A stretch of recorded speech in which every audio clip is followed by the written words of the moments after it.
bw'oba tonaba kumalirira gamba nti kankozese enkola ya Katonda neesonyiwa ebyokulya n'okunywa nsabe neegayirire nga bwe nkola then kitegeeza nti ekyo ekintu okiinako mukago okiinako Luganda. Matthew chapter 17 verses 21.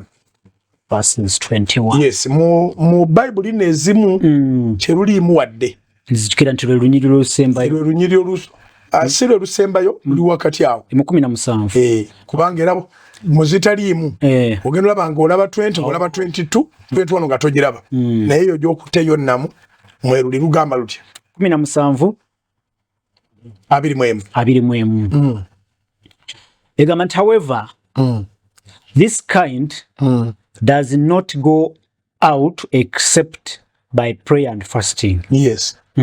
Eryo ddagala lya Mukama waffe Yesu lye yatuwa. Ebyoluganda yekyogera ate bulungi nti ekyengeri eyo tekiyinza kuvaawo awatali kusaba na kusiiba.